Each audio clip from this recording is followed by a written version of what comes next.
friends and companion Massimo De Angelis. As you know, he works as a professor in East London University. He is an expert in crisis, struggles, and commons. And today he will share with us his ideas and research on commons and social movements. Dear companion, the floor is yours.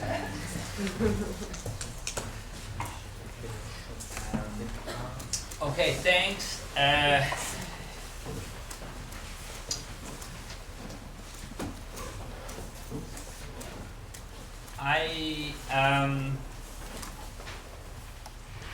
Before telling you what I want to talk about, which is pretty much summarized in the title, I just want to take a case, briefly, a contemporary case which is on the news in many parts of the world, and is of course a very important case for those who live it and the nearby countries, which is the case of Greece.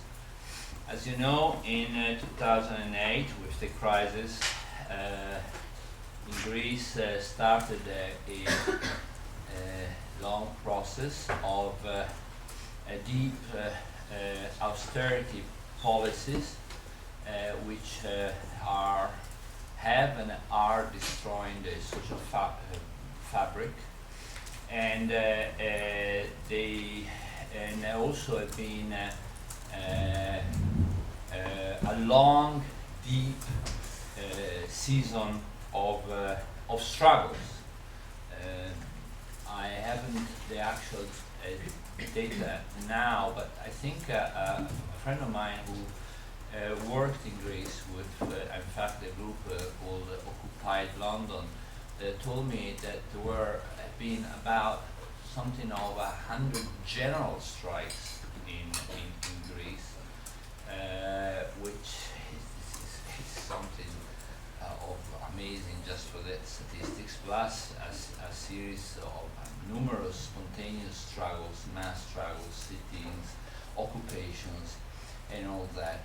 So incredibly strong oppositions to the austerity policies. Yet, and that's the big yet,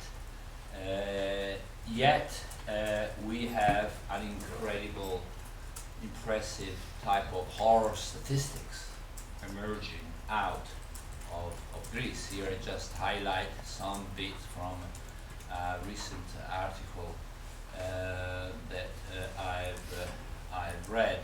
I mean, these are standard data, just to highlight high unemployment rate near 30% during the Great Depression in the United States. In the 30s, there were 15%. And we know the effect. We talk about the result of that in terms of struggles and change in the ideology and program of capitalism. Massive unemployment for youth, complete change in the structure of collective bargaining, that is the abolition of national contracts of any type. And if you, in Italy, for example, this is always a specter that emerges with always with new government, which at the moment have not been able to implement.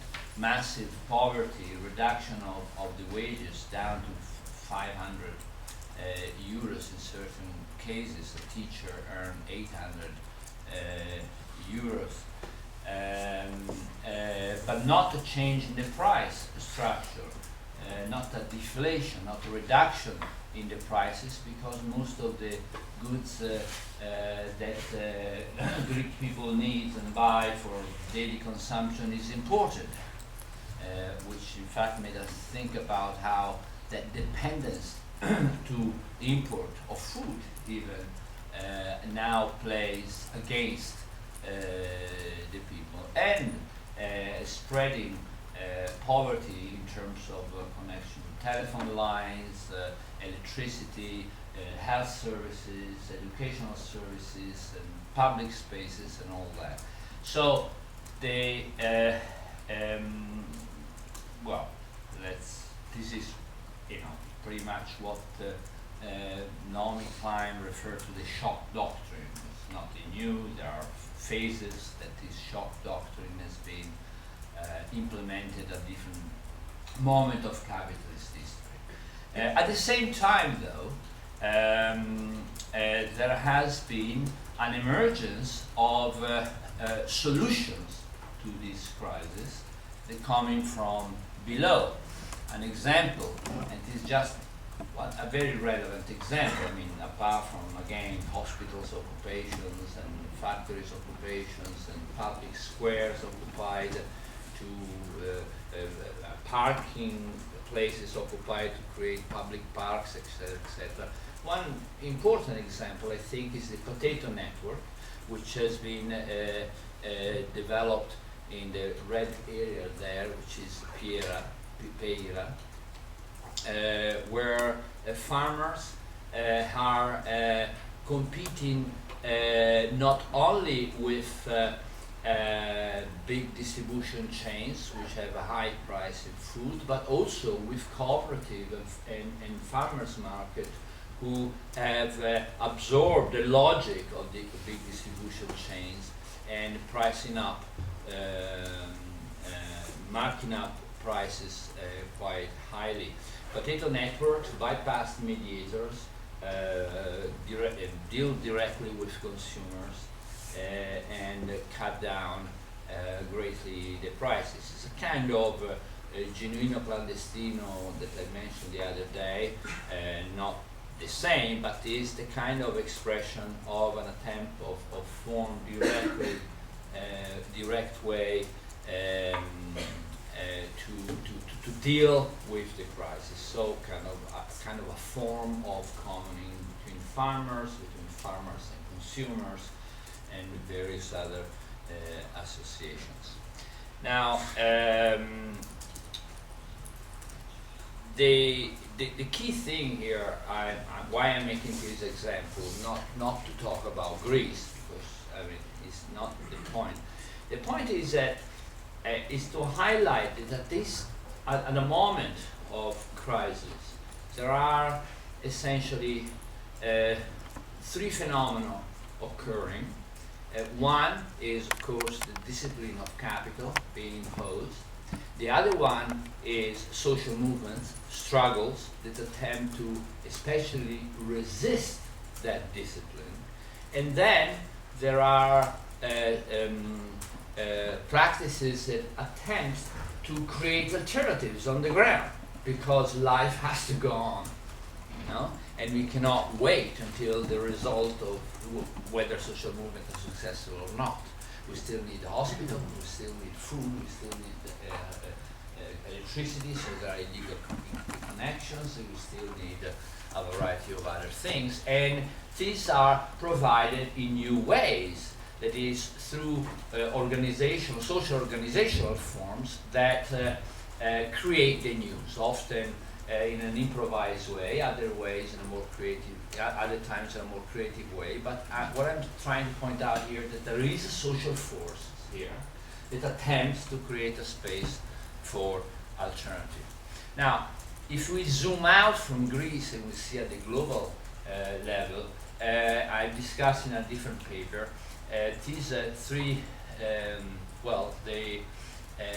this issue of self-created alternative, what we generally call the commons, are a particular plan, I called it, an orientations of actions, therefore, which is counterposed to other two plans which are discussed among the global elite.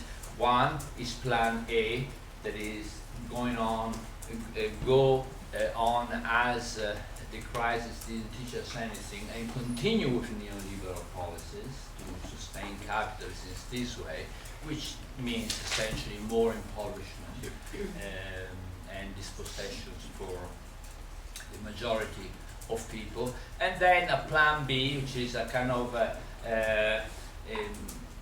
fantasy return to Keynesianism with more intervention of the states. There is a different, organization of capitalism, which now, for a variety of reasons that I don't want to discuss here, is impossible and a fantasy. And the plan C, a plan commons, that is a different way of thinking the organization of society.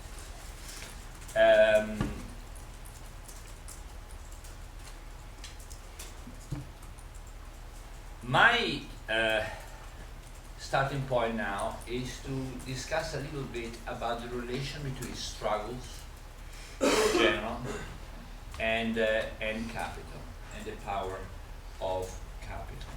In mainstream and even Marxist orthodoxy, there is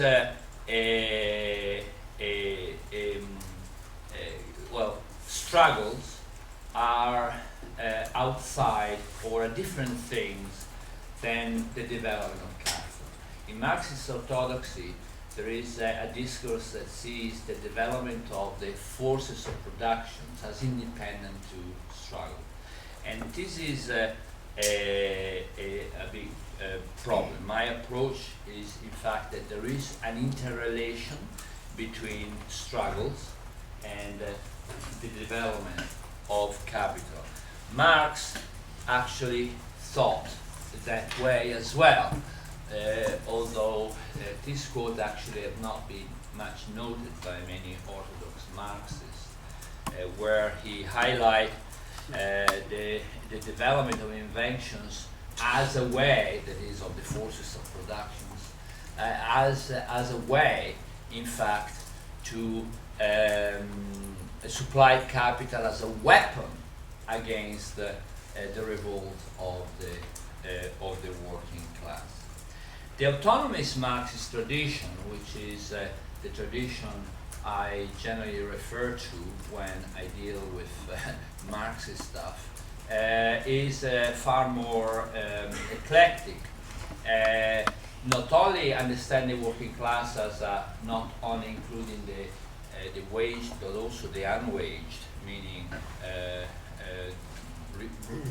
labor, work of reproductions, and of small farmers around the world. But also see a relation between the struggles of the working class and the development of capital.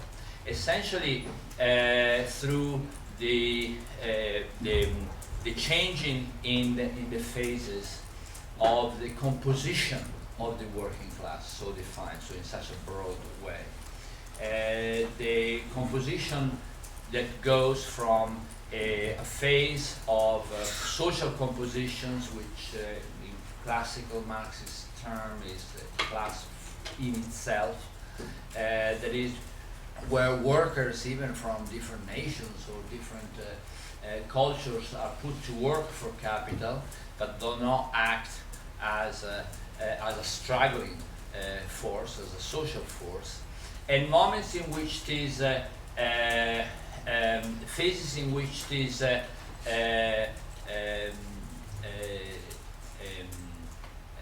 diverse body find a political recomposition, that is, find a way to come together and act as a social force. The reaction to capital against that political recomposition of the working class, I'm repeating an old story here just to give you context. The reaction of capital is to find ways to decompose the working class, okay? Decompose it along new lines, and in this way capital develops. For example, if you think about the long wave of struggles and in the relation with capital development and governmentality of the class relations that goes from the Great Depression to the beginning of the Keynesian phases after the Second World War, that is with welfare state, etc. We see defragmented classes in the around the 20s. I'm talking about the United States, especially at this moment. Of course, different countries have different histories here, but very much aligned, more or less, in terms of the phases. In the United States, for example, you have in the 20s a very defragmented class as a whole, because there are more aspects, different sections were more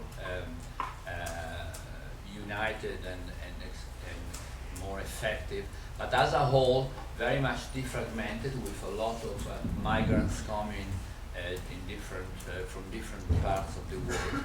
Then during the crisis, a process of recompositions of the working class, like in the Ford factories, where different workers of different nationality were coming together, and then and forcing a change in paradigm, also with the intervention of the state, and finally, after the war, a recognition of working class strengths which had formed the unions and their institutionalization, and then the concession of a deal, the productivity deal, that allows the principle of the wage increase, at the same time the welfare state, but forming new divisions.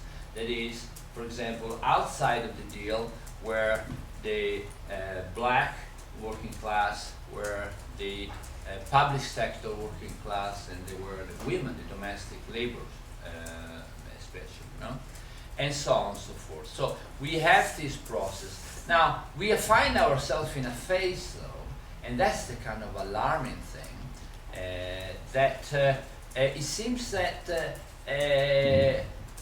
years of struggles, and we're talking about years that come from the mid-90s onward, we have several waves of struggles, both from the South, actually from the South from even before, with the great debt crisis, the third world debt crisis back then, but from the anti-globalization movements, a phase of recomposition. We have increasing waves of struggles now since 2008, after the crisis, but there seems there is no movement in terms of change in paradigm of government of the struggle, in that sense. So the question is, and the very naive question here that I want to ask is, how, if it is true that there is a dynamic between working class, between struggles, social movements, and capital accumulation, how the hell we change the world? It's a naive question. How do we move beyond a regime of, well, a mode of productions which we know create the oppressions and exploitations and the hierarchies that we know it creates? How is it possible, given the old models have failed? Now, this is, of course, is a naive question, but is somehow, you know, the elephant in the room that nobody talks about, and it is an important, crucial question. Of course, what I want to provide here is not an answer, but I'm trying to outline a framework, or an attempted framework, to try to frame the answer. Okay, so this is the issue. And I'll start from the question of commons, because I think in the commons we find the elementary form of this new mode of production. As for the commodity, it is the elementary form, for Marx, of capitalist wealth. In the commons, we find the elementary form of post-capitalist wealth and life. Now, of course, when we talk about commons, unlike the Austrian tradition, we are talking about commons within fields of power relations. We are not talking about commons as a model to apply.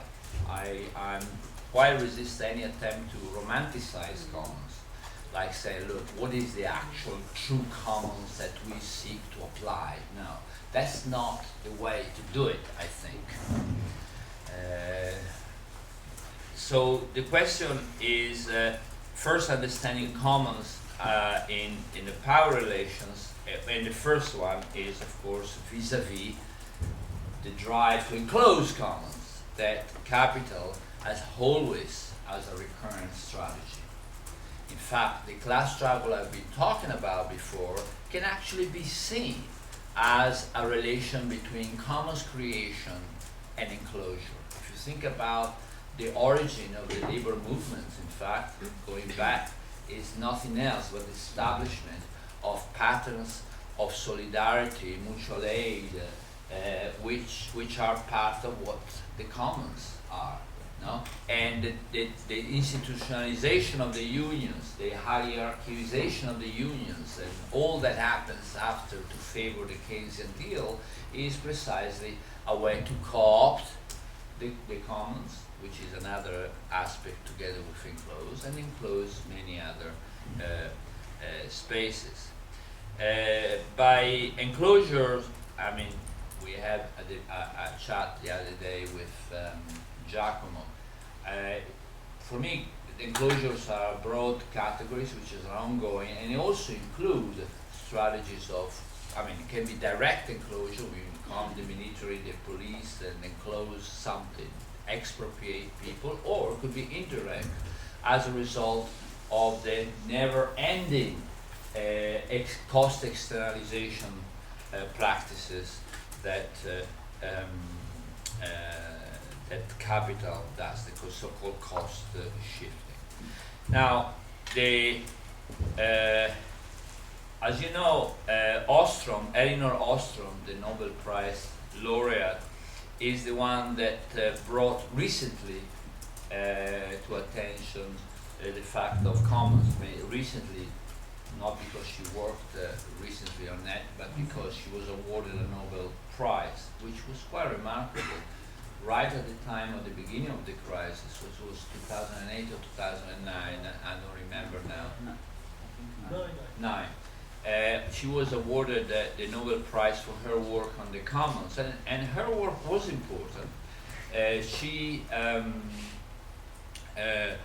especially argued against Gareth Hardin, who was the one who wrote in '68 the famous paper on the tragedy of the commons. How many people know about this? Okay, so I won't tell you anything. Skip through, which is okay. I mean, 2 points I want to make here only then. One, without repeating Ostrom's argument, one point is that it's interesting that she was awarded a Nobel Prize right at the beginning of this crisis. I don't think Nobel Prizes or all Nobel Prizes comes like this. Hayek was awarded a Nobel Prize right at the beginning of the implementation of the neoliberal paradigm. Hayek, who was the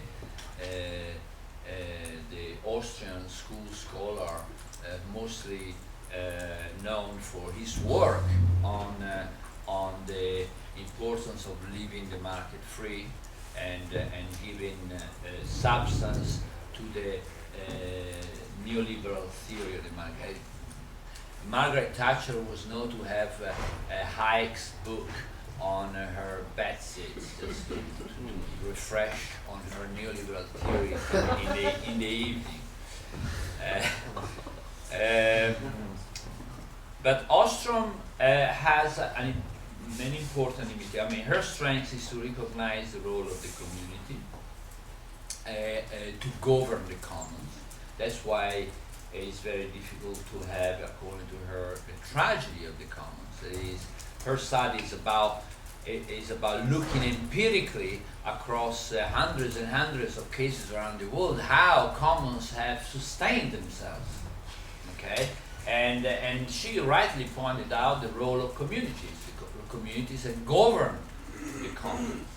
But her original limitation was, first of all, to see the system aspects of the commons simply on the type of resources. We are talking about managing, when we talk about managing the commons is, or governing the commons, is governing ecosystems. Okay? Second, the big problem is that these commons are not seen in a field of power relations.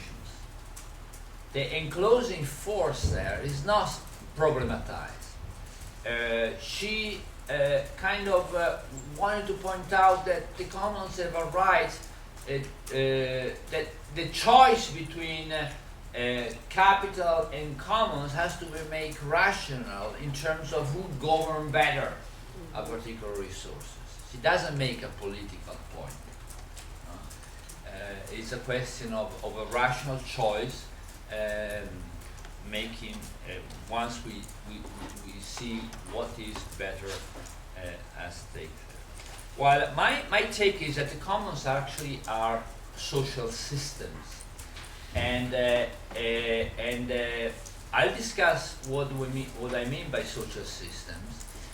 But first, I'll take this understanding of commons as social systems, starting from the problematizations of commons are common good.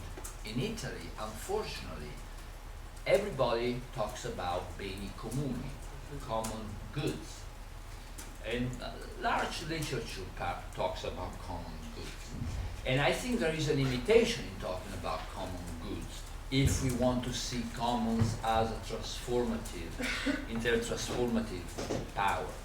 But let me say, it's not just a question of definition here, like I prefer system rather than common goods. I think we can derive the definition of systems in the very moment we reflect and problematize what we mean by common goods. So let me start from common goods, and actually I'm working on a book, and this part is actually paraphrased the beginning of Capital.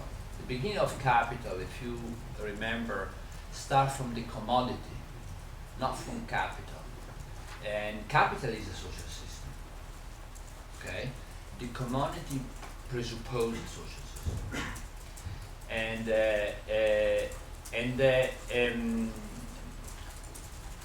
So in certain aspect, I paraphrased Marx and try to apply his own method on the common goods and see what happens. And actually what happens is very interesting.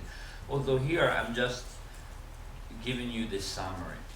So what is a common good? On one hand, it is a use value for a plurality, on one hand. But it's not just a plurality. There are many things that are use values to a plurality that are not common goods. Let's take an airport lounge. The airport lounge is a use value to a plurality, but it's not a common. Or a train station, or sidewalk, or whatever, or even massively produced goods, commodities. They are use values to many people, to a plurality. The difference here is that this plurality, unlike the example I just gave you, is not silent. So in order to have a common good, we need a plurality that speak up and act upon their words. So on the other then, so on one hand it is a use value for a plurality, on the other it requires a plurality claiming and sustaining the ownership of the common goods. And this can be done only through the creation of relational values. When I speak owning here, I'm not necessarily talking about the legal aspect of owning. Okay, I'm talking about a sense of ownership. When we claim commons, like the atmospheric commons, we don't own it, but we claim it as a commons. So in the very moment we collectively define something as a common, as a commons, we engage in a controversial definition. So we are immediately engaged, essentially, in a form of struggle. Now, this plurality that claim and sustain the ownership of the common goods, how does it do it? Through the creation of relational value, that is, by measuring, assessing, giving particular sense to the social relations through which the common goods are reproduced and their use value distributed or accessed among the commons. In so doing, the common good is turned into an element of a common system, or briefly, a commons. So in the very moment we define something as a commons, as a collective, and even if we begin a struggle to reclaim this as a commons, we have started the process of commoning, which create the commons, whether we are then successful or not. Now, the commons as a system have two major structural elements and a process that allows those structural elements to be reproduced in different forms. There is a structural element is on one side the community, which is that plurality that comes together and claim that commons and claim it as in their process, and therefore their relations among themselves, and that resource that gives value to a plurality, or whatever nature it is, material or immaterial, and the process of commoning, that is, doing in common, which recreate the systems. In the beginning of history, in my book, I have pointed out that capital, as a social force, therefore as a social system, has a particular conatus of self-preservation. The term conatus is drawn from Spinoza. It's like something you cannot avoid. In Italian, when you have to throw up, so to say, you have a conato di vomito. Non puoi evitarlo, ce l'hai, no? Ti emerge dal di dentro. Ecco, this conatus.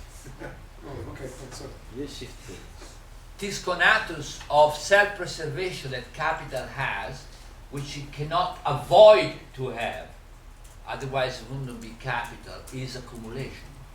It needs to accumulate, it needs to grow as an accumulation of value, of monetary value. Right? That's a conatus, which is a system's conatus. It's not the individual capitalist, who can be a very nice chap, but that nice chap is inserted within a system that has to follow that particular conatus, right, in order to preserve that own unit as a capital. Okay? So the conatus of the commons as commons is reproduction and sustainability. Everybody knows who study how, for example, indigenous communities or peasants communities around the world deal with their resources, who they recognize to depend on for their own livelihood, how they reproduce those resources, they use their resources in such a way as they are sustainable, okay? Unless, of course, other factors come in. But in terms of their own internal operations, this is what they do. No? And this is in fact what Ostrom tell us they do as well. I mean, that's what so this process, this connectors of self-preservation of the commons, like other systems, comes through their autopoiesis, that is, their auto-reproductions through their own operations, through their own programs, codes, values. Autopoiesis is a term that have recently, well, about now a few decades, since I did do the book by Umberto Maturana and Francisco Varela, who are two biologists who interpret biology in terms of systems. Okay, and another social scientist called Niklas Luhmann, who was a conservative, very much conservative, but on the other hand, he developed his amazing work on social system, which is incredibly insightful for social scientists, in my opinion, to dwell into, to get through social systems and their own working out. So, this is a common sense. And of course, a social system is autopoiesis, that is a circular, there is a circular movement of auto-reproduction. There is CM stands for commoning, that is a commoning activity that reproduces the systems, and of course, and a relation to the environment.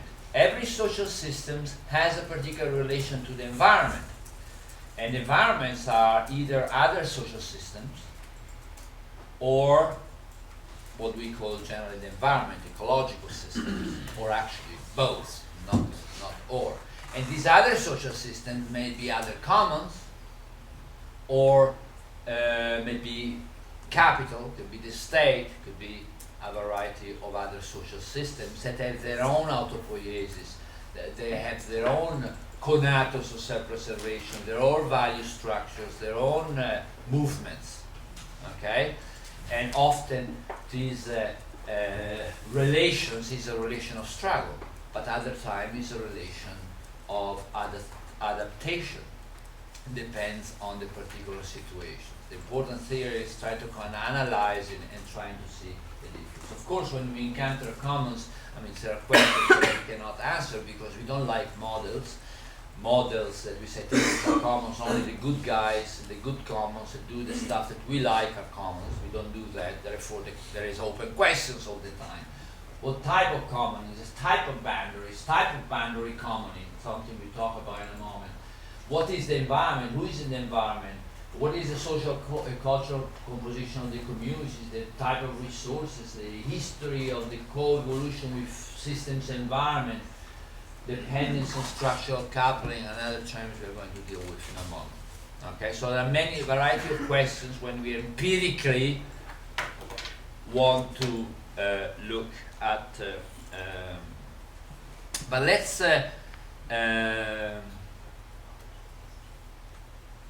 see another thing. Let's focus on the boundary, because the boundaries for us, I think, is particularly important.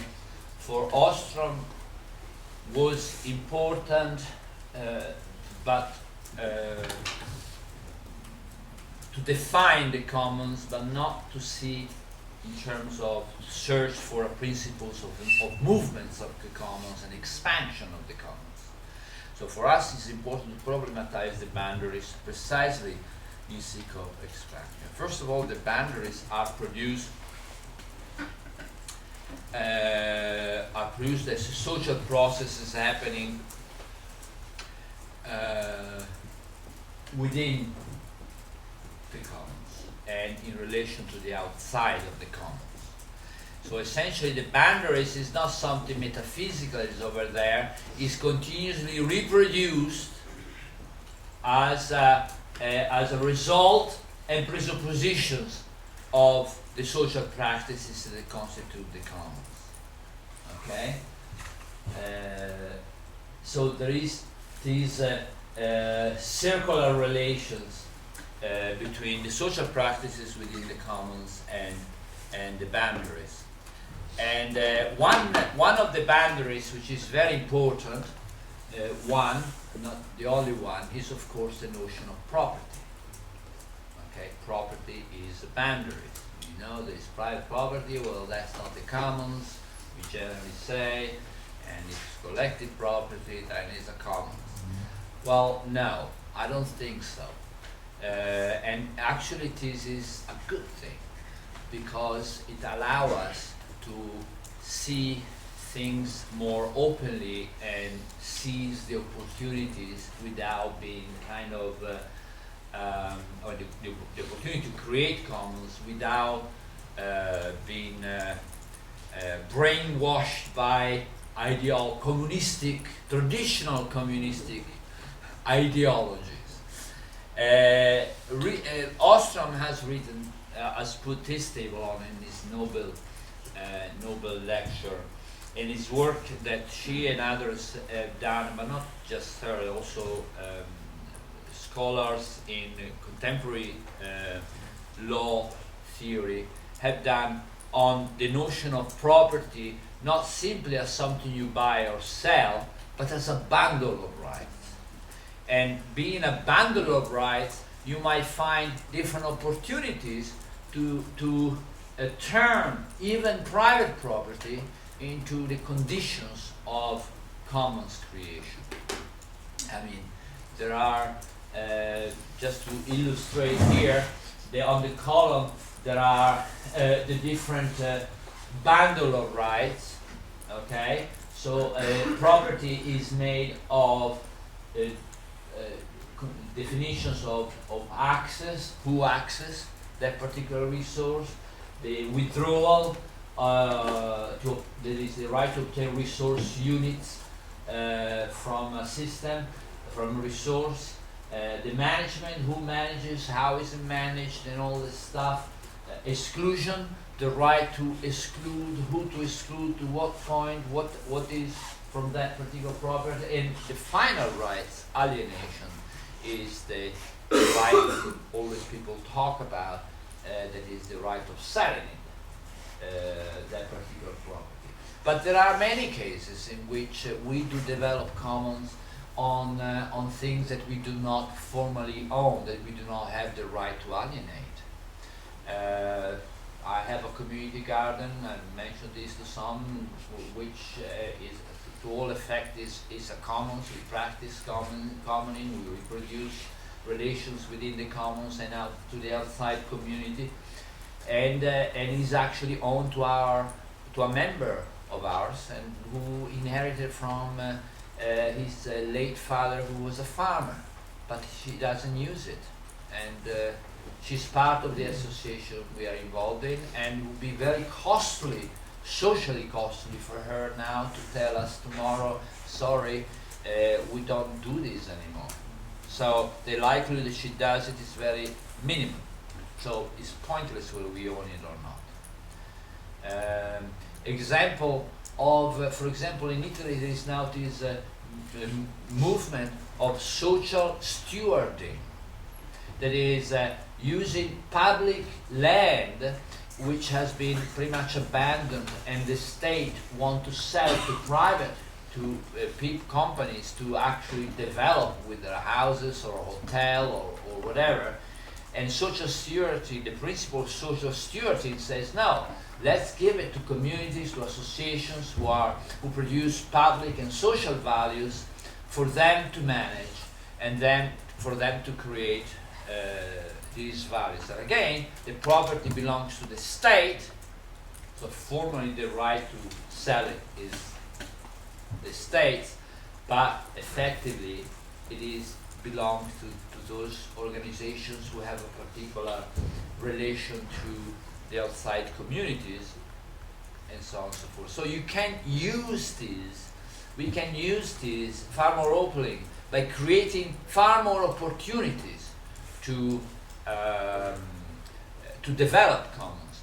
Yesterday, for example, we had, when we met the comrades, the compañeros of the social center we visited in Malmo, they rented the place. They gained, therefore, some tranquility from the police in relation to whether they squatted the social center.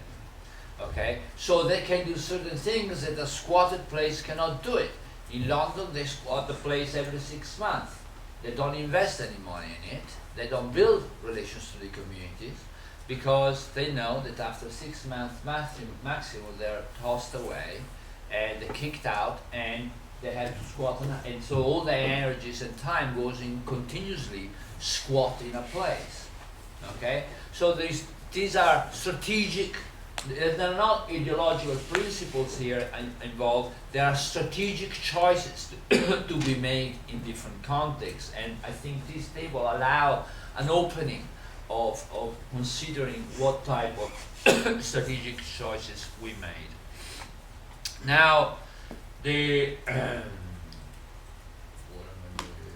property right, there it is. Okay, now the question of boundaries, I just want to make an example apart from property. I'll give you an example of two commons, other commons. One is the water associations in Bolivia. Water association Bolivians are actually commons to all effect. Every single neighborhood in the south of Cochabamba, for example, have their own water association with their own member, pooling resources together and building themselves water systems from fetching water from the ground or from distance through pipes to distributing water through their houses. And they take decisions together, they share resources, etc., etc. Of course, the boundaries is that they belong into the neighbor, because another neighbor has another water association. Okay, so in that sense, is a spatial boundary. In a different sense, the Occupy movement. The Occupy movement has had, if you look through the literature they produce and the principle they put up on the internet, they have a very open boundaries, but not that open in certain things. For example, they exclude sexist and racist language. That is a closure boundary. So what I'm saying is, and I'm highlighting here, the boundaries are not necessarily negative. Okay, we need boundaries because there is much in social movement. There is much of talk about we need an open place, blah blah. But open means nothing in that sense. It means yes, how open? What does it mean open? What do we discriminate through? What are, because without closing somehow, you do not produce anything. You have to determine to produce, to give a context to produce. And even the Occupy movement, which was very broad, puts limits to certain set of language, of behavior, etc., etc., etc. Okay, having said that, I want to add another point of this phase. What is the position of the subjects in relation to commons? And I just want to make a brief observation here to emphasize that in actual our daily life we cross through different social systems as subjects. I walked this morning. I came from home. When I came to this conference, I was in my household, micro-commons.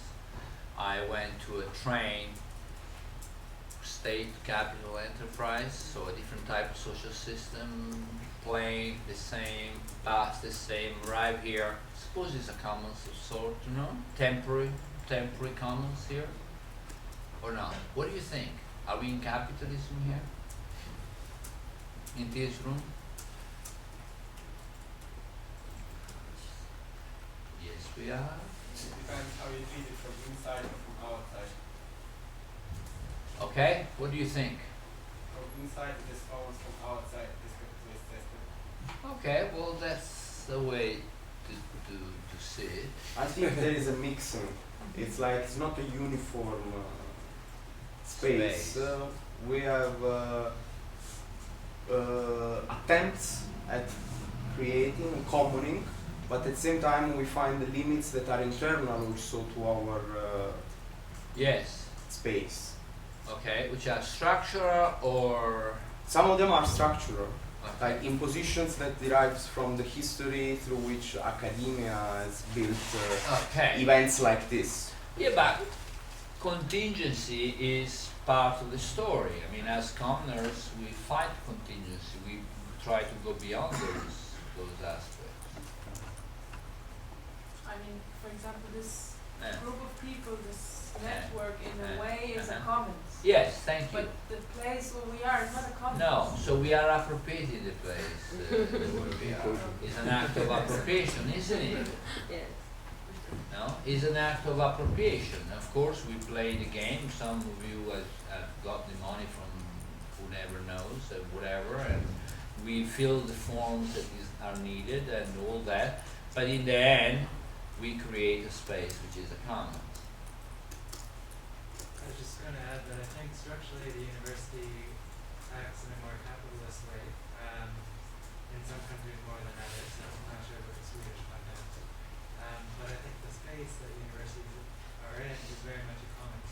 So anybody could come in and use the facilities. So let's say Milan is, etc. They could come into this room even and join the lecture. But then there are some things that are privatized that wouldn't be open. Yeah. So, but see, all these comments means that essentially the commons are unopen questions. Depends how we position ourselves and what is a strategic questions. How do we use the opportunities that are given to us to create commons and fight commons and for commons and expand commons in the situation we are? I mean, I think that the commons are I mean, if you go into a factory, which is the kind of stereotypical place of capitalist discipline, you'll find commons among the workers. You'll find network of mutual aid inside that particular type of discipline, right? And of course then is a question of power relations between the commons and the system of oppression. No? But anyway, my way of seeing is this, in a very abstract sense. So this is the same temporal subject body path through the commons, but actually could be through the social systems. But the reason why I call it the commons is that if you go through time, you actually find being part of, not necessarily an agent, but being hooked into a variety of social systems. You have a say or you don't have a say. You have to play with the rule, I have to get a ticket to come over here. So I'm part of that system as a consumer. While here, I may contribute to making the rule. Okay, so it's a different thing. But the point I'm trying to say here is that in our life, we are passing through a variety of social systems and, in this case, a variety of commons. We have different relations to the outside. So essentially, we are, by daily life, even by daily life, we are provided by great opportunities to make connections with all those systems. How much time I have here? I'm talking without... 30 minutes. Oh yes, See if fantastic. you- Yeah. Now I want to talk about another issue, which is the relation between commons and capital. I don't want to talk about anything. I just want to emphasize everything. I would just want to emphasize. I'm going back to the classic again because I always find it useful to kind of ground my thinking and then go in avenues that are not explored. I want to go back to the classic and to how Marx distinguished between two major forms of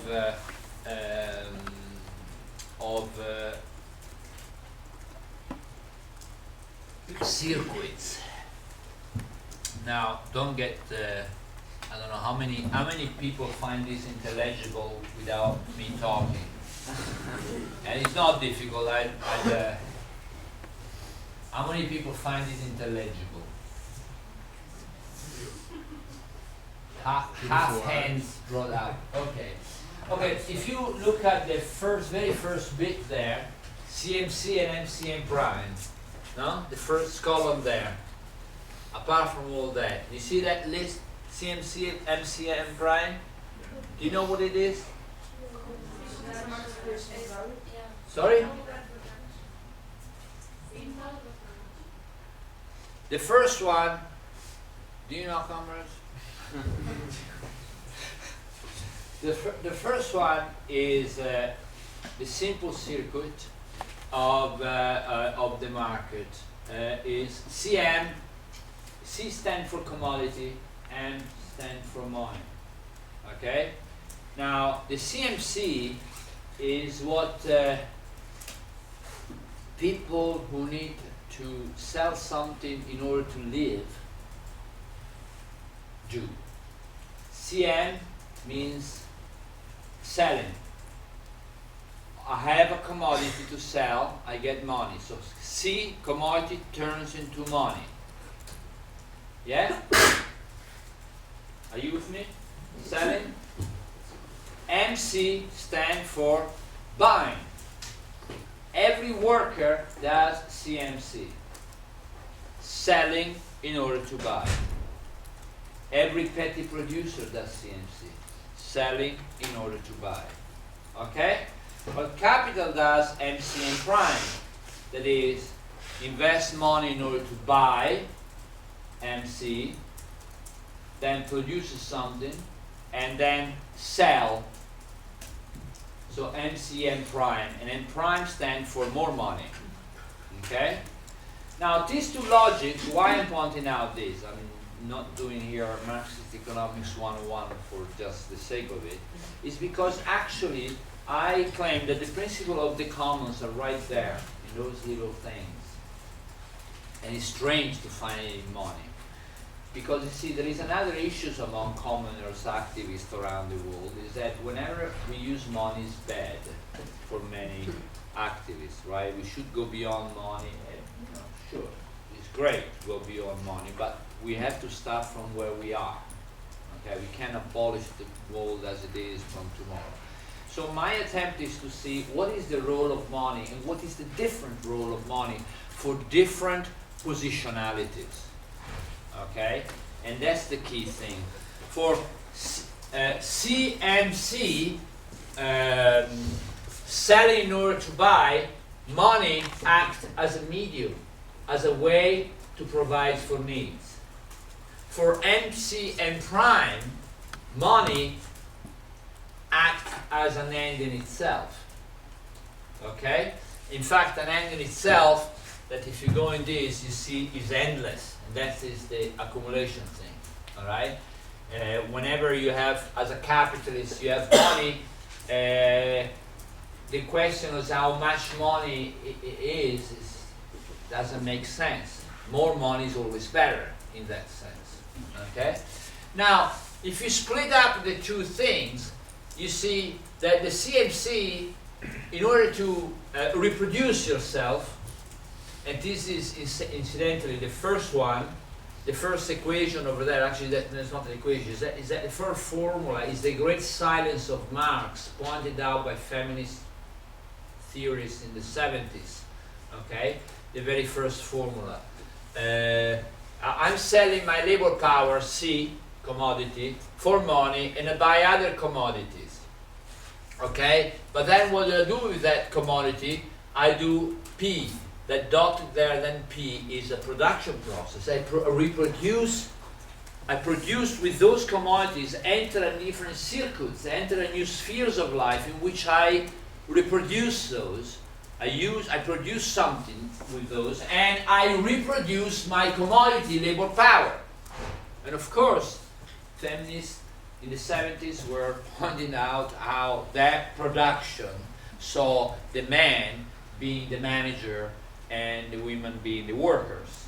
Okay, but the point is that there is a production process outside of capital, in this particular case in the households, that is linked to the production of capital.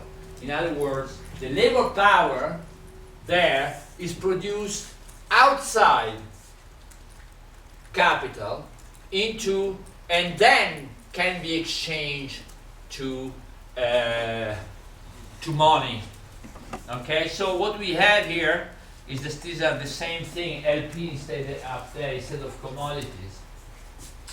The reproduction sphere within which there is a self-generated discipline, which might well depend on patriarchy, racism, or whatever, but not necessarily, whatever I'm saying.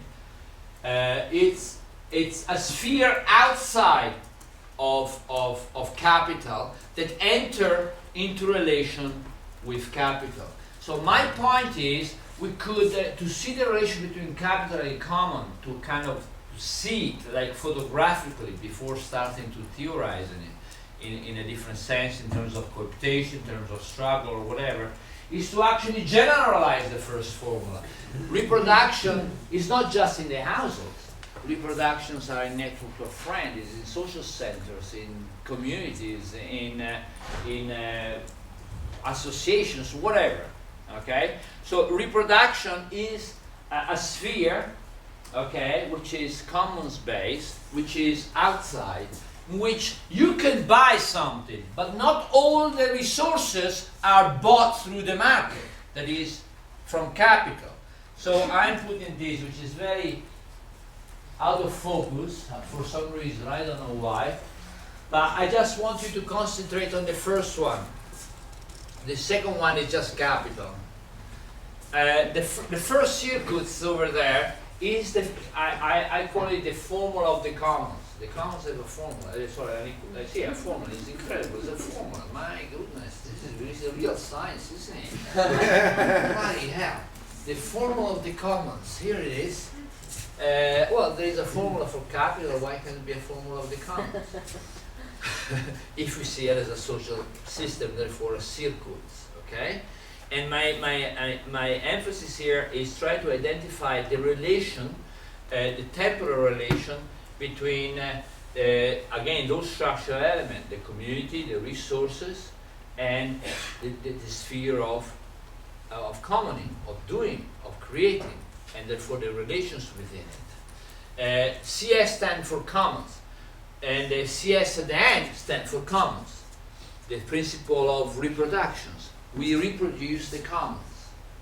Okay, we reproduce the commons, which are made of what? A. I put A because there are too many C's. We stand for the associations or community. Too many C's otherwise, right?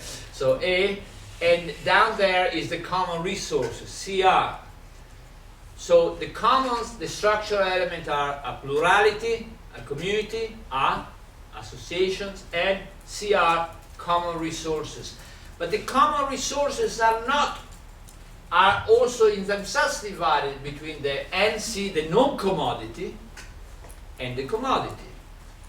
Because we might well need to sell some stuff. As a community association, we sell stuff, that's a commodity. We are petty producer in that sense, in order to bring in some cash. But not all the resources are from the market. Okay, and through the process of commoning, we then reproduce ourselves. And then, so why I'm saying this? Because I want to hypothesize I can get in there. Marco, try to leave some time for questions and comments. Well, how much? Yeah, of course, I would love to. How much? Yeah. I don't know. I even know how much well, time we can have. finish around 1:15. Okay, I will be very fast then. I almost finished. I want to watch. 1:30. No, 1:30 with discussion. Yes. 1:30. Yes. Okay. Or Okay. 1:15 I'll take under Yeah, 5 makes minutes. Is it okay? Yeah, yeah. Okay. So I scale up then. and this is an hypothesis, we easily think about capital as the plurality of capitals. Okay? When we talk about capital, we don't simply think about individual capital. Okay? We think about the interactions of all this capital and their relations to workers, peoples, etc. Right? But only kind of semi-metaphysically, we think about the commons as a common in plural, in singular. There is a tradition that talks about the common, but I don't see it articulated from the commons, as concrete systems, as I've been trying to do. So here is an attempt of putting an hypothesis.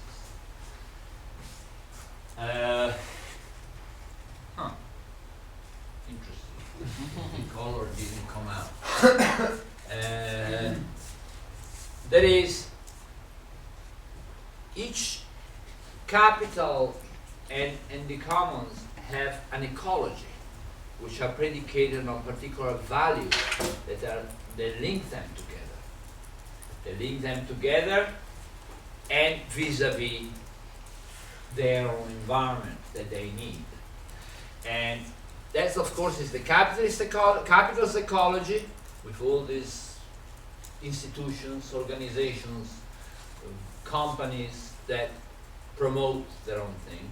And here we have a commons ecology that sometimes come together in social movements and sometimes not.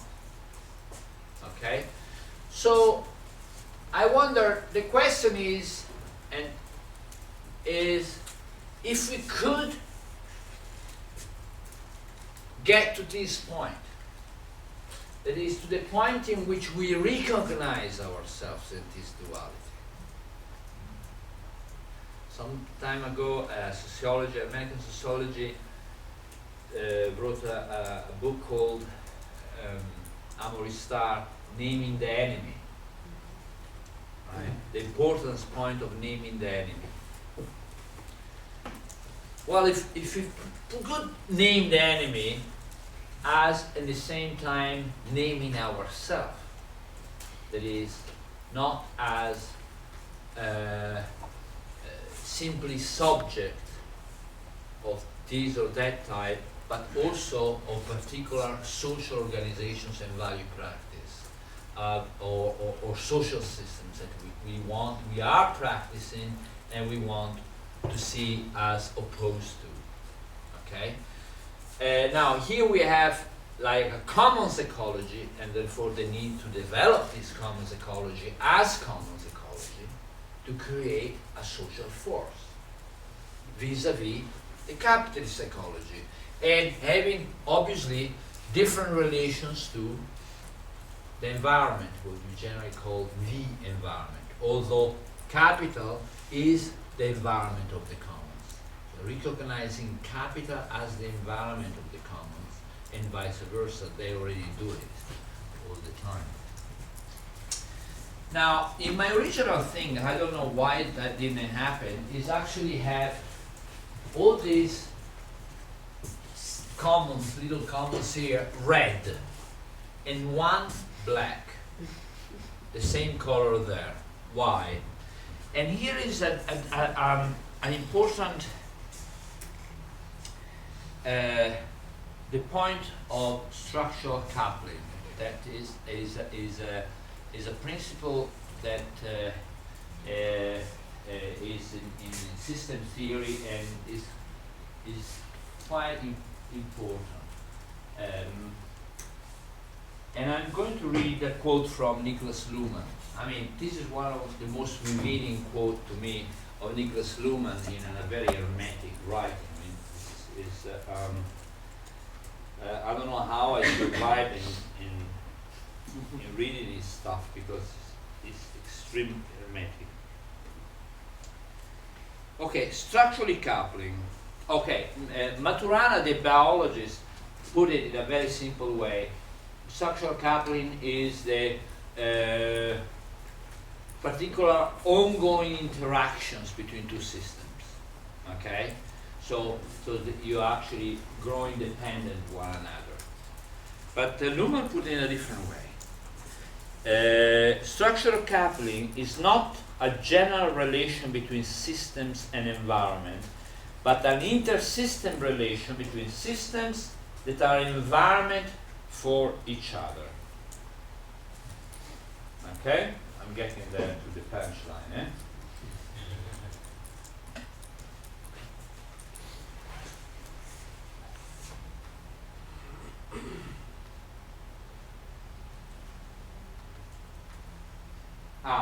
Here it is. This is me. One of the key things about structural coupling is that the other system boundary becomes a strategic object. And here I quote, "One cannot understand structural coupling either on the model of the relationship between two separate things or on the model of two partially intersecting circles." In other words, we cannot understand structural coupling between these two circles and those two lines. Okay?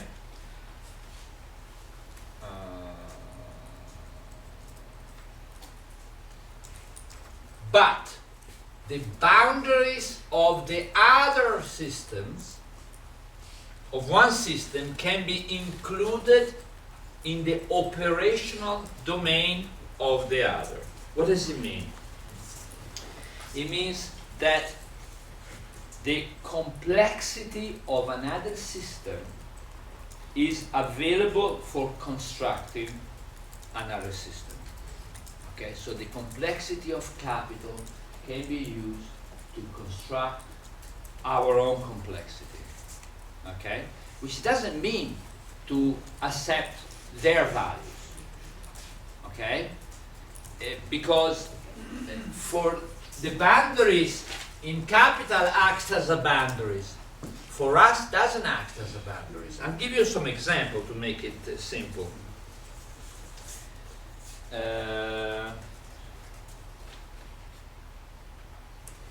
Big example. Let's make an example of, well, I've made it before, property right.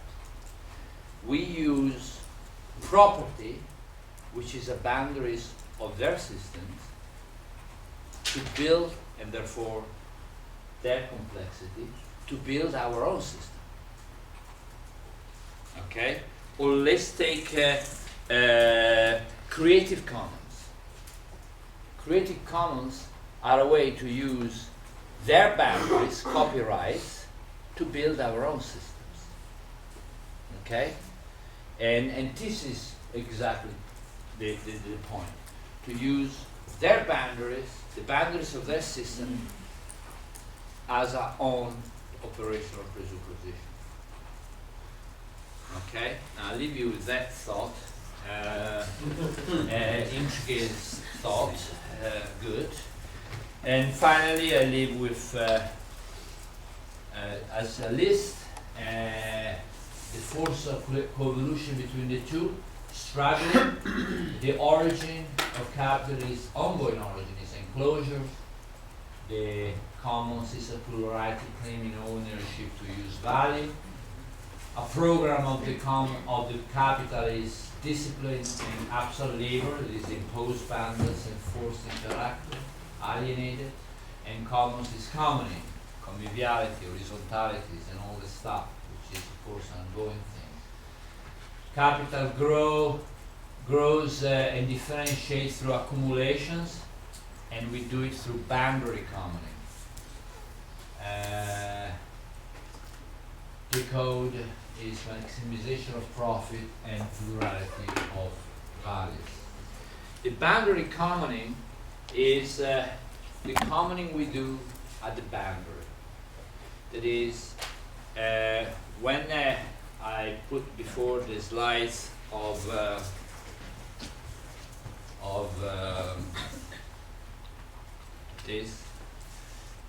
this kind of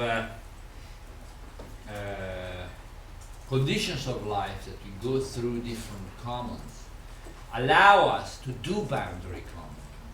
That is to create linkages with different commons and therefore create the conditions for creating new, more complex commons. Well, we can. I think I talked that much, and we leave it like this, and let's see what happens. Yeah. Let's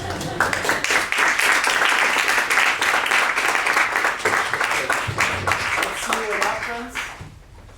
Do you prefer to answer every question, or we take? I see goes. I don't know. Doesn't matter. Take more so that more people. Let's take start with fellows and PhD. So 4 questions. Okay.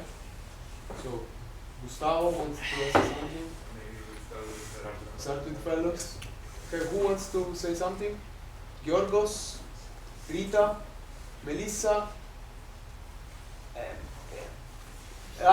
Lucia. Okay. Please, Georgos. Thank you very much for this presentation.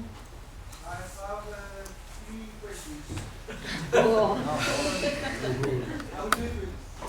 The first one is on the theme about the accumulation of capital, like commodity, money.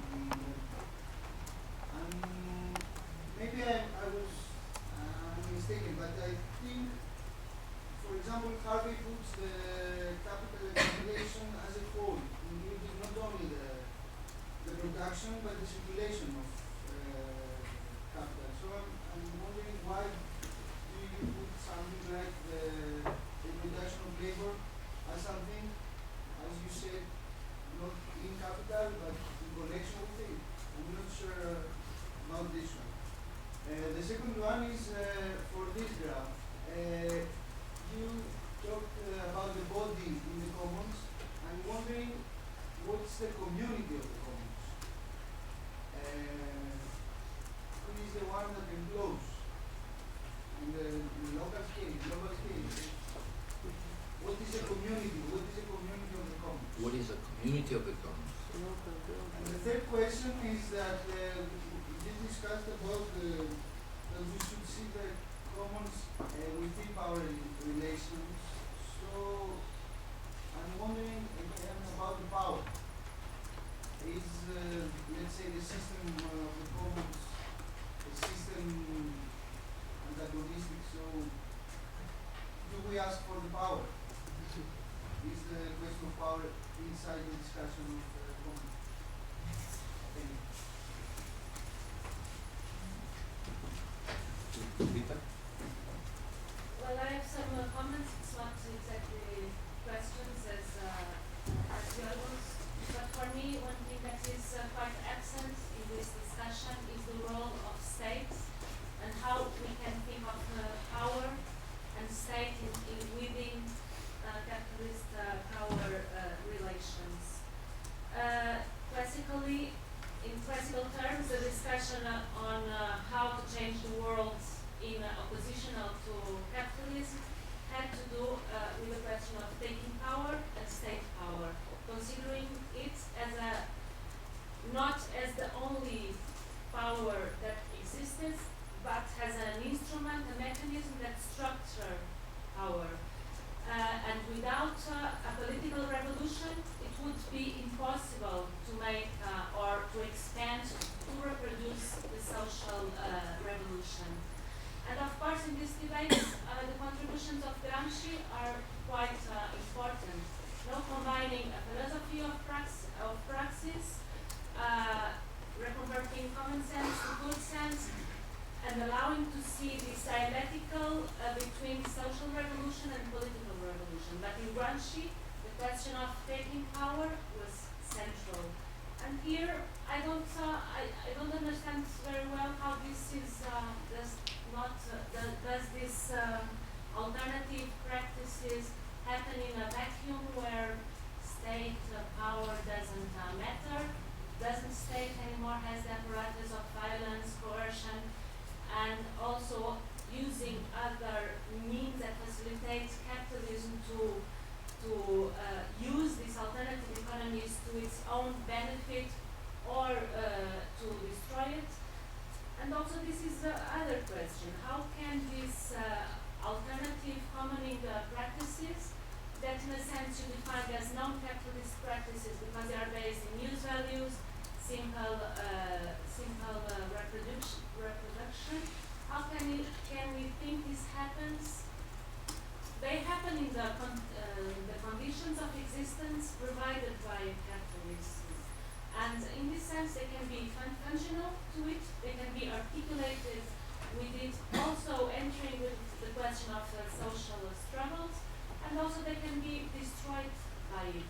If we don't take these several scales, several dialectics, thinking that it's just a matter of deciding, voluntarily deciding to do commoning, alternative practices, and they expand and reproduce by itself, this will change capitalism.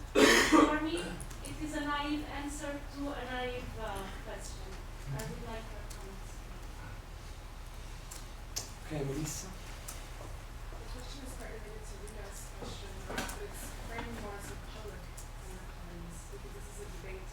Sorry, what do you say? Public. The public. The relation between public and...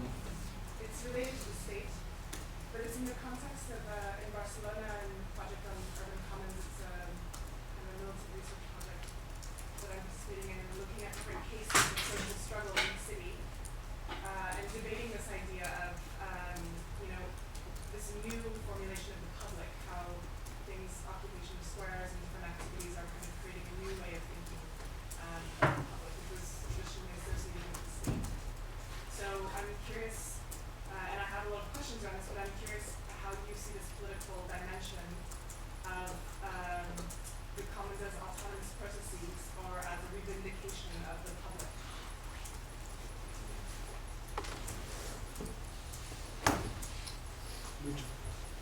Io credo, sorry, I have a page of questions, so I have So we wait to for the stop second you, one. sorry. Is it okay?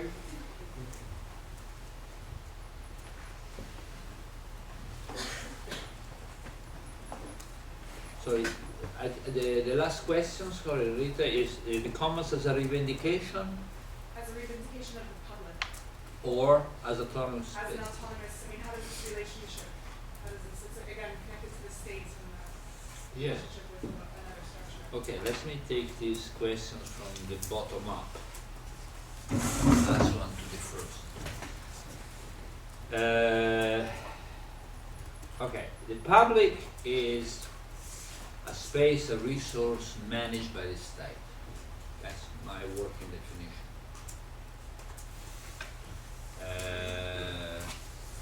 The commons is governed by a community. So the key questions for me is how to turn and create newer and newer forms of commons inside the state. For example, just give you an example, the school, how can the community enters the school? How can we have a say and a role into the type of organization of the schools, of the programs, of the even the buildings and the spaces of that school. I'm just having in mind my schools and what is going on now in terms of the debate of pluriclasses. We are small schools. We have pluriclasses, and the pluriclasses are imposed upon us administratively. And the conventional wisdom is that pluriclasses are bad. And we are trying to show that in fact pluriclasses, if organized in different ways with different type of content and sensibility to the kind of education are good, and have but that means entering of the communities as decision makers inside the school and influencing the character. So here we are talking about a very small example of how the school, that is a public space, can become a commons. It's the democratization of the state. And a lot of current struggles are about democratizing democracy. Democratizing democracy means essentially turning them not in a public space, but in a common space. And of course, the boundaries are open as the public will define it. Okay, so for me, that's the definition. If the public is a bureaucratized public, it's not the commons. I don't know whether that answers to your questions in terms of the distinction between the two.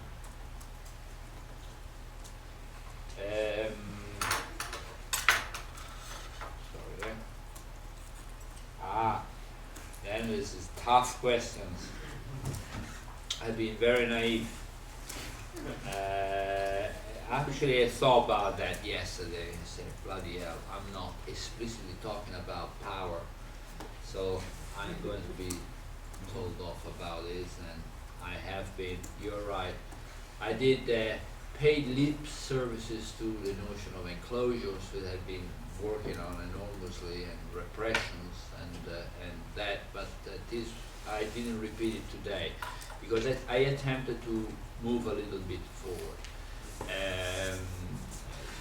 Maybe I too much in this place. Okay, obviously it's a question of power, but what is the relation between two different type of value practices, if not a relation of power? To me, there is no difference. Power is not only manifested by the police coming in and clubbing you, right? So what I'm suggesting, well, let's go back to the premise of your interventions. That is that without a political revolution that is seizing power, you wouldn't have any transformation. For me, I'm not saying that we do not need political revolutions, but I side with Marx rather than Lenin on this, and I think that the transformative power which changes mode of production is first and foremost social revolutions rather than political revolutions. Of course, political revolutions is instrumental to and has to be an instrument of social transformations, but the priority is in social revolutions, that is the transformation of the mode of production. But of course, the mode of this social revolution won't happen necessarily peacefully. I mean, we would love to, but not necessarily. So of course, we have to prepare. I mean, when we talk about enclosures, we are not talking about a discourse. We are talking about an actual practice, militarized often, and brutal more often. So to me, the violence of the state and is over there in that word, which I didn't feel the need to describe here, but it's there. It's all there. And the priority of social revolutions, let me, and this is actually an important question. I'm not trying to trivialize this question, but let me give you an example. Let's think about revolution. Let's take out the ideologies, all the categories that we have inherited. Let's look at the development of capital in history. Okay, and we know it was brutal, and we know that he uses a lot of violence and genocides and committed genocides and all sorts of things. But let's see the beginning of capital. It began as a circuit of production, which which was based on a particular type of value practices. Suddenly, it started to emphasize monetary value and find ways to accumulate wealth in certain ways. Okay? If you see the expansion of this, you see the history, the European histories and the history of colonization, etc. At the point in which it made a political revolution, it was already quite developed as a social power,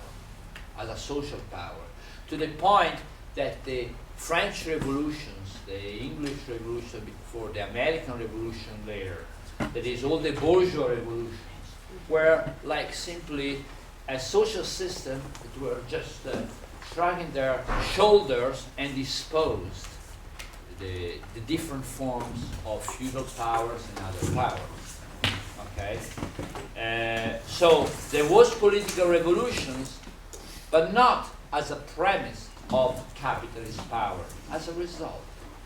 And what I'm arguing here is that if we are serious about looking at problematizing post-capitalist transformations, a transformation toward a society which we are happy to live without putting labels on it at this moment, we have to think about how do we transform our life and how do we create forms of cooperation to meet desires and need and at the same time gaining a sense of the enemy.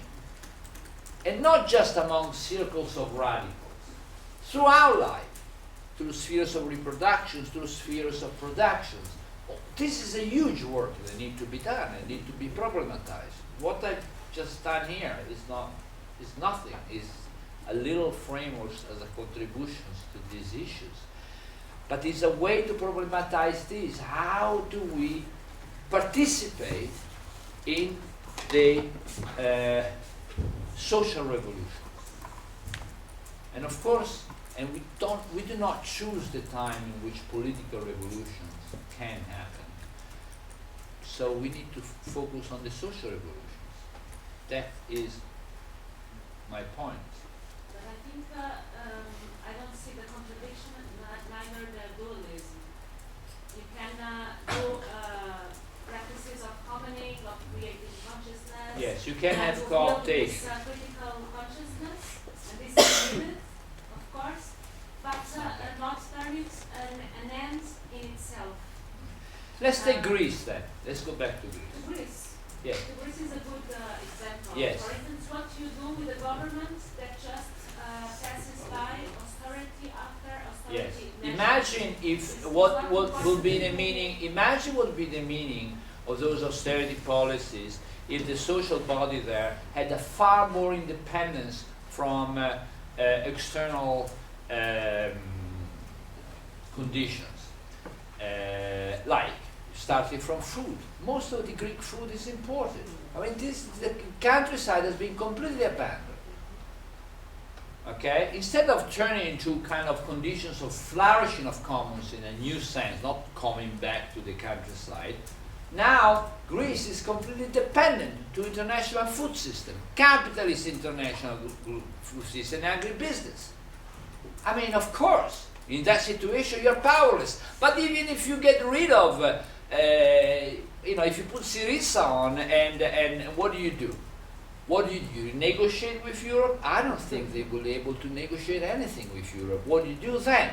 What? You get exit from the euro, and what then? You have devaluation policies that you will completely impoverish the people even more.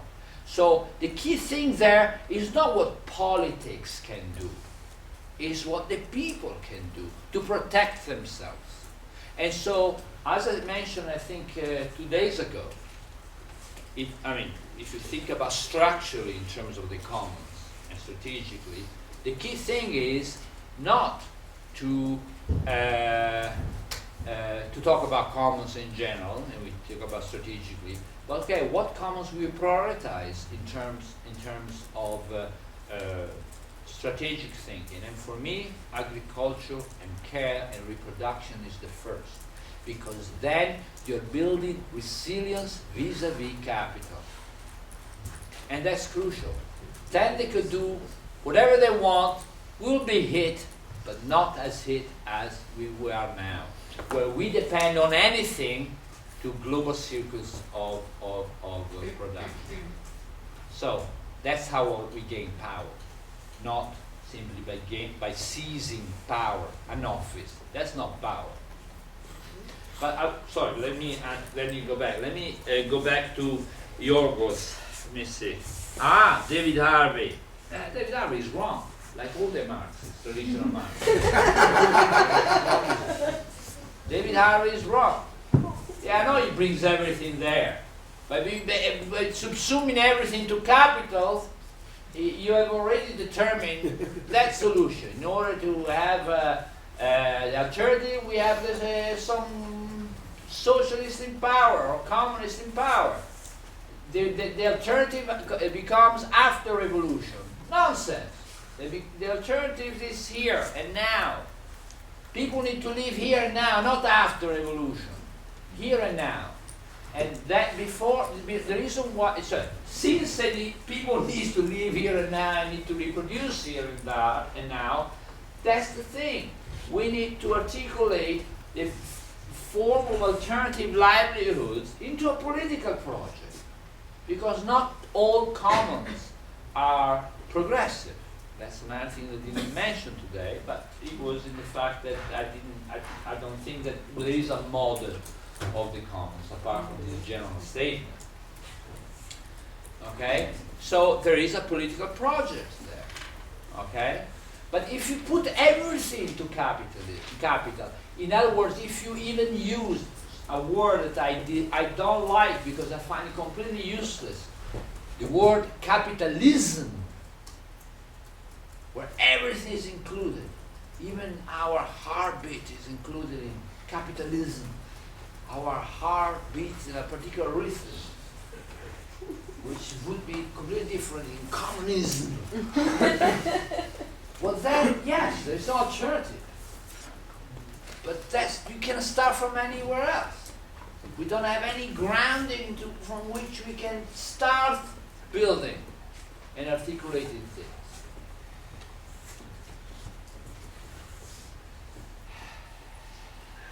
Any other questions? Okay, Gustavo. I know. First, Lucia, Gustavo, maybe Irina, and Ethan. And we can. And everybody. Yes, I mean we can have some more discussion coming from bring the the food audience. here. So also, if there are not questions, so maybe you want just to put things on the table. Please, Lucia. Obviously, I feel we have a really different reading about Marx. Yes, of course.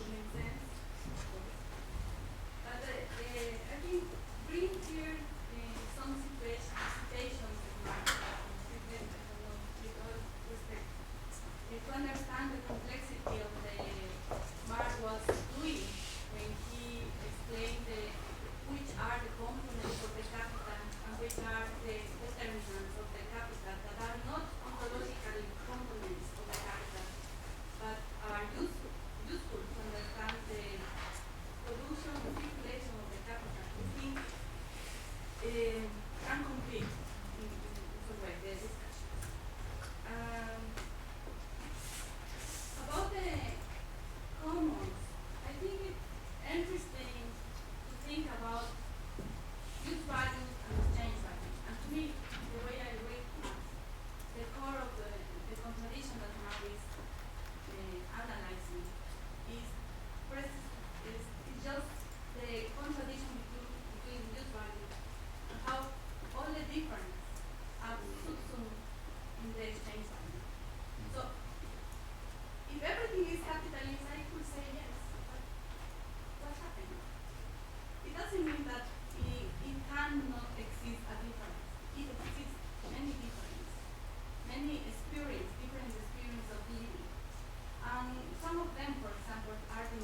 decentralization of the communities and indigenous people. I'm completely clear about that. But some of the communities and indigenous groups are so well organized. So they are so strong organized. And they have been resistant and they still resist and they create their common seats. They have resolved their common needs for without the state, against the state, and beyond the state. So I think common the other is our common good, our common new is a new proposal. That is something another question. And the last one is if they have been making social transformation every time in order to succeed, in order to confront the state in the society. Maybe it's not enough as a social revolution. Obviously. Otherwise they have done their revolution in some way. So I think we need to take seriously the role of the state and the need to confront the state, taking into account this social strong experience to transform the society. And I think that's it.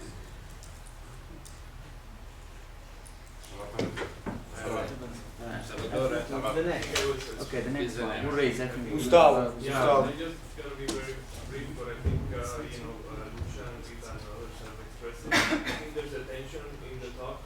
So we start with social movements and commons, and then the state is kind of left-handed because this is the crucial point. You need the state will always try to enclose the commons for the market. And the perfect example of that is the failure of decentralization policies all around the world. Even in the peak of decentralization discourse in 2006, 2007, the report from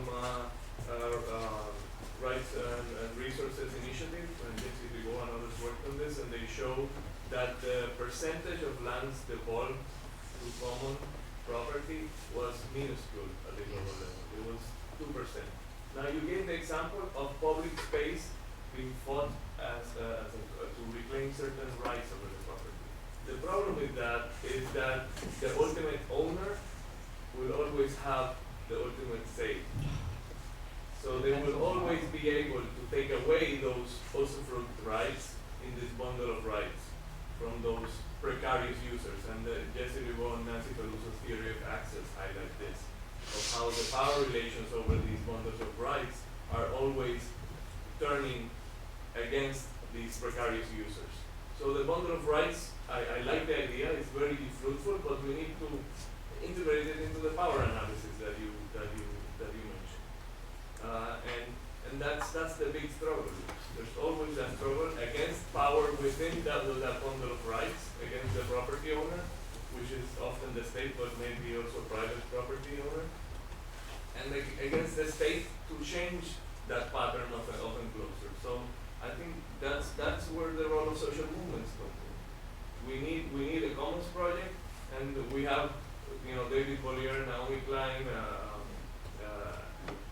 other people from the World Social Forum talking about this as a movement. So that's, I think, what's the important part that connects your ideas and connects these comments of the state. We need to pressure the state and to keep fighting against the state to have these rights devolved to communities and to defend them. And this is an ongoing process. And until we change that state, the democratization will always be very limited, and there's always a tendency to re-centralize the effort. It's another finding from the decentralization literature.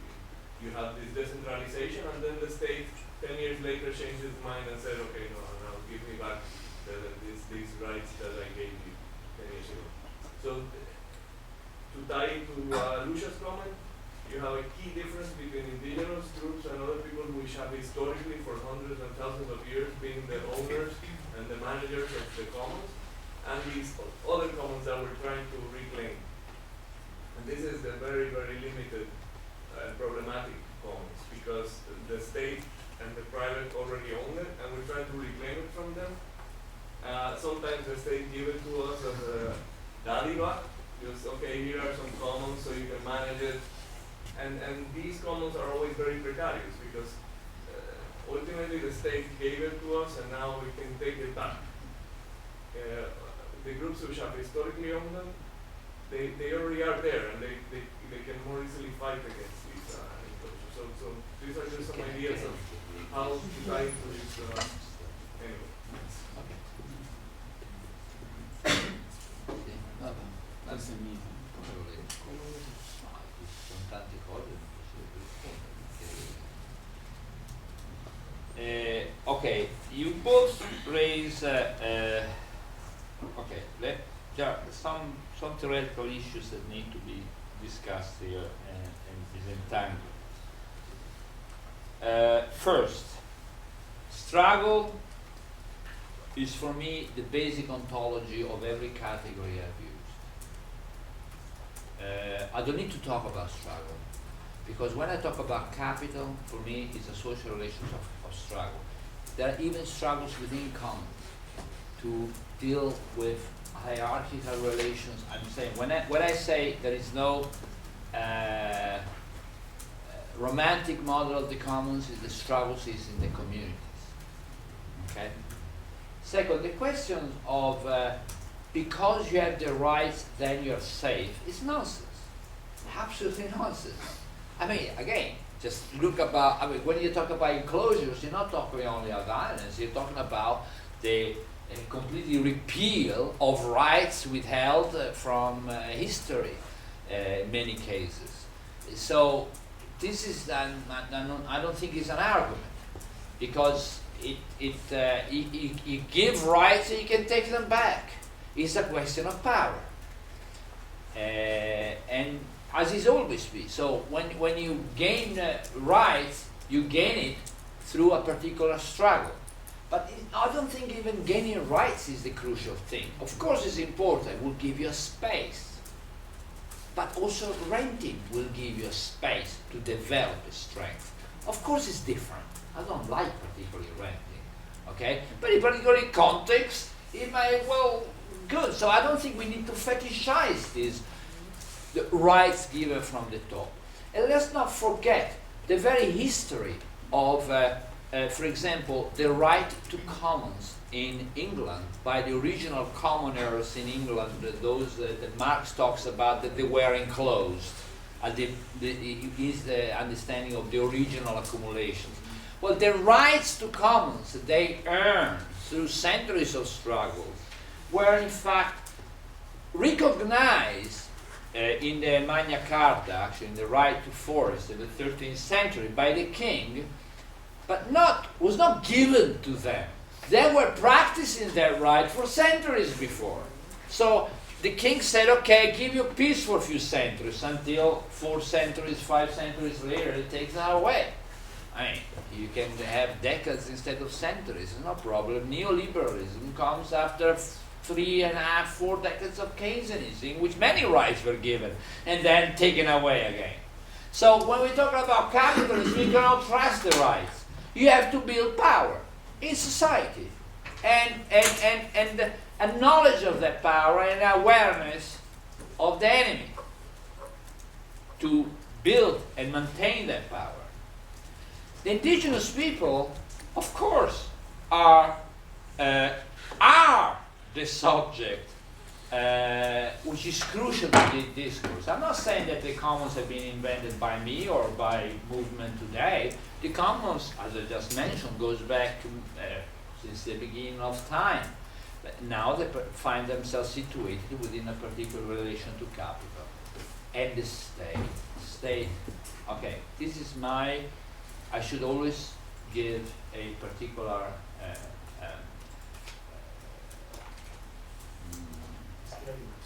explanation here. When we're talking about capital, we're not talking about a subject which is different from the state. When we're talking about capital, we're talking about a system which is closely knit to what we call the state. When we're talking about enclosures, it is capital that encloses with the power of the state. When we're talking about wage, it is money which capital give for labor power to live, okay, which is legislated by the state. When we're talking about capital as a social force, the two things are not separated.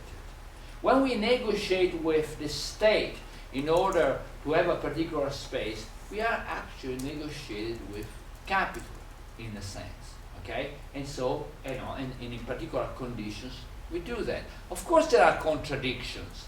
The state, to talk about the state, is a network. It is not a monolithic thing. So it allows us to work with local authorities here and there. So there are contradictions all there we can use in practical cases. We are talking about macro dynamics.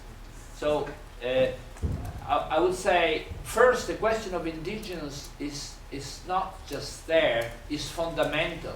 The question of the commons in contemporary movements has been posed first and foremost, not by Elinor Ostrom, but by the Zapatistas movement.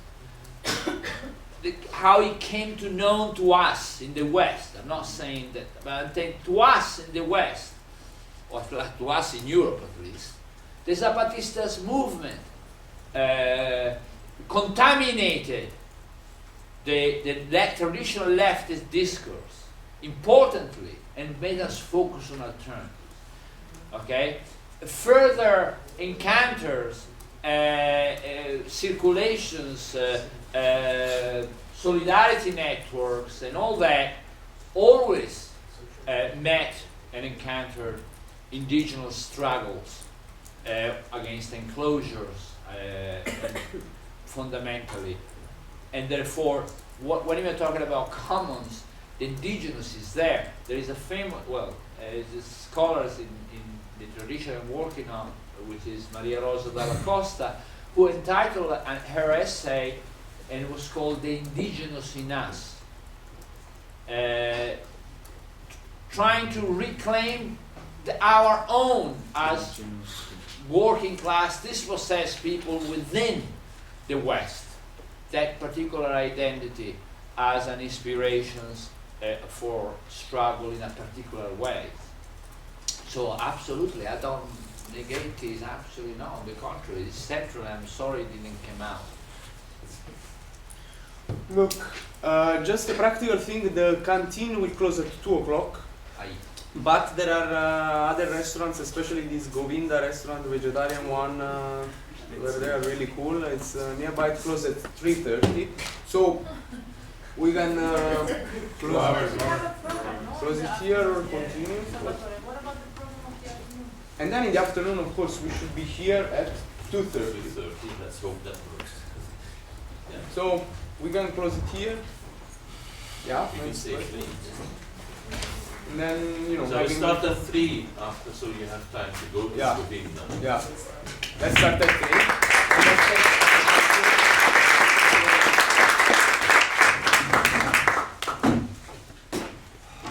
So for the buffet tonight. yes, another thing before